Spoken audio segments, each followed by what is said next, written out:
In collegiate athletics, especially when talking about FBS college football, there is perhaps no more daunting proposition for a head coach than that of throwing out a freshman as an every down starter for a game.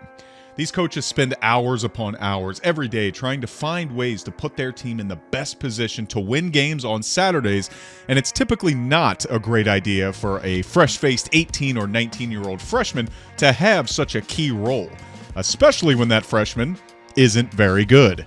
I don't have the exact numbers, but from what I could gather, it's estimated that there were only about 7 to 10 full-time FBS starting offensive linemen that were freshmen during the 2024 season. With so many teams in the FBS, that should give you kind of an idea of how things usually go in the real world. But this isn't the real world. I'd like you to meet Max Sap of Fresno State. Max is a 53 overall redshirt freshman from Reno who was just barely a one-star recruit coming out of high school. I don't know this for a fact, but I'm thinking Max is a walk-on at Fresno due to the fact that he's the only left guard on the roster. Really banger recruiting strategy you got there, Coach. Keep up the good work. Be it an unfortunate situation with transfers or good old-fashioned incompetence, Coach Entz has found himself in quite a pickle. In my solo dynasty with Rice University, I always go through the opposing team's roster and depth chart to try and identify any weak points or potential areas of opportunity for game day.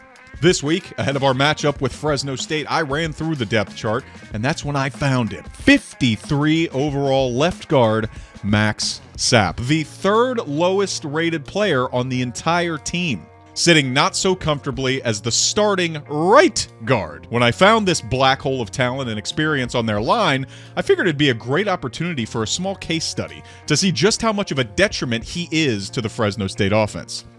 Here is that offense, by the way, in case you were wondering. Pretty solid for their place in the Mountain West. That is, until you get to Max. Now, obviously, being a 53 overall is already bad within itself, but let's take a look at the actual attributes before we move on, because they will be important when analyzing how he matches up with the defense. Max is what they consider a well-rounded guard, and they are correct because he is well-rounded at being terrible at almost everything. He's not very fast, so the idea of pulling him makes me shudder. 51 speed, 61 acceleration, 56 agility, and only 30 change of direction. He's not very strong, so you can forget about power plays. 69 strength, nice. And he's not very smart. 54 awareness is among the lowest that I could find among any starting offensive lineman in the Mountain West. Pass blocking is probably what he's strongest at, 60 pass block overall, but his run blocking is where it suffers, down into the mid-60s as you can see. He's also not a very good lead blocker, so don't expect him to leave the trench that often.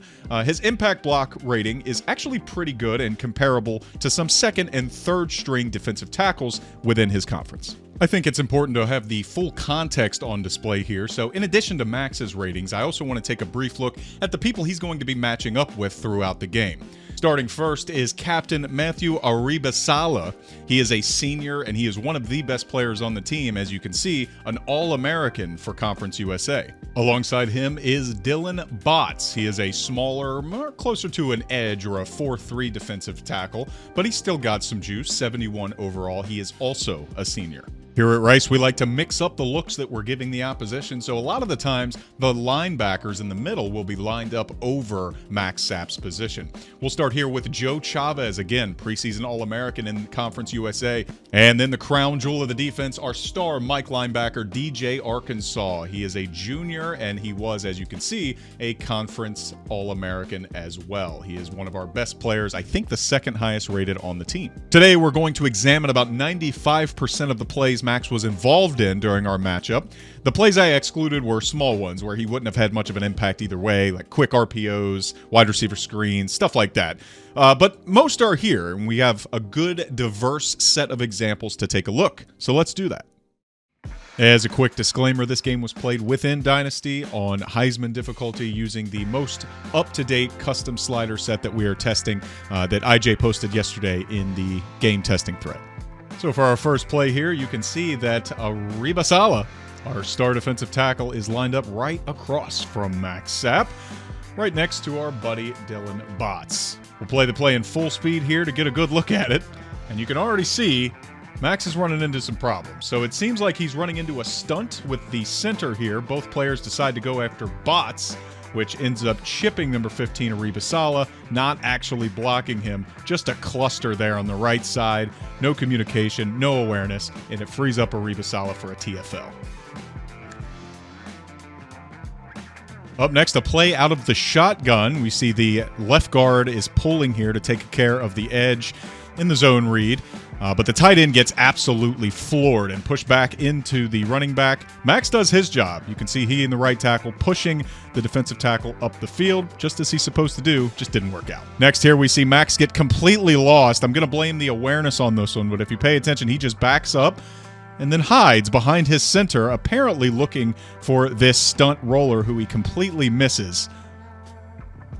Rolls right around him and is able to pressure the quarterback, while Max decides to just help out on this double team with the right tackle. So not good, and we're seeing the awareness play a big role already for Max here in these complicated plays. We have just a quick screenplay up next just to showcase what he would do in that situation. He does pretty well, and he did throughout the game on RPOs and screens. This next one here, I can't tell if it's Max's fault or not. You can see he does lay out the edge coming off, but I kind of think he should have stayed on number 96 instead of just chipping and rolling. The pressure gets there, sack. Next, we start to see some inadequacies in his pass blocking, despite that being his best trait, where he immediately engages here with bots and is ripped through, not just him, the center as well, and that's a big sack. Another L for our friend Max Sap. On this next one, it's a run play to the right side. Max actually does a solid job holding his own on the double, and even after 72 releases, he stays strong. The early first half struggles in pass blocking continue for Max here as the stunt confuses him again and gives the right edge enough momentum to blow right by him once the stunt is completed. Pressure on the quarterback, and he sails the ball.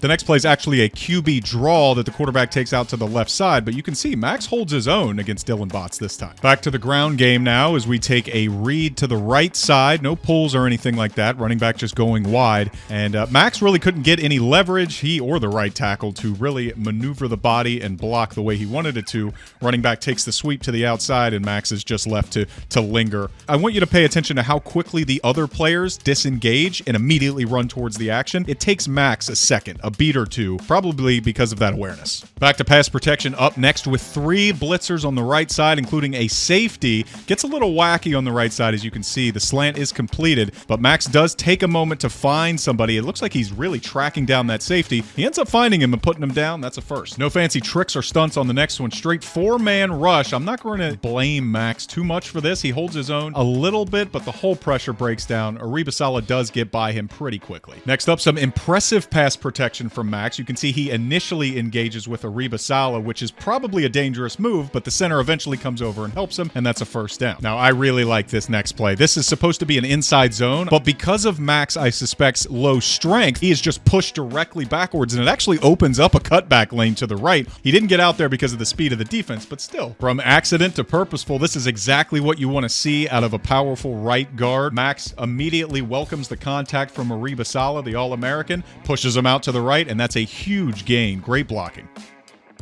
They're going to try split zone read out of the shotgun here, and Max just needs to go straight upfield, but takes a detour out to the far right side, even behind his right tackle. It's just a mess up front. Broken play all around. Tackle for a loss.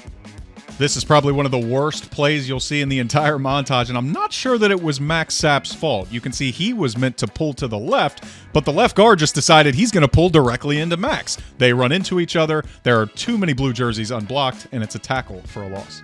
This next one's not too flashy, but just a good job by Max here on the sweep out to the right side. He does his job by pushing forward up the field like he should have done on the previous inside zone. And look at number 70 here, pulling properly and absolutely flattens the safety Jack Kane for a massive gain. Back to the old inside zone here against a blitzing defense. Max, very impressive on this play, though it wasn't designated to his side. He is going one-on-one here with Aribasala and holds his own the entire way. Nothing super flashy for Max here on this quick out route, but he does buy the quarterback enough time. Actually, it's number 70 who takes a risk by not taking the inside A-gap and letting the running back get it, but it worked out in the end. Quick one here. This is a good job by Max not to get lost this time, actually taking a step forward to initiate the double team.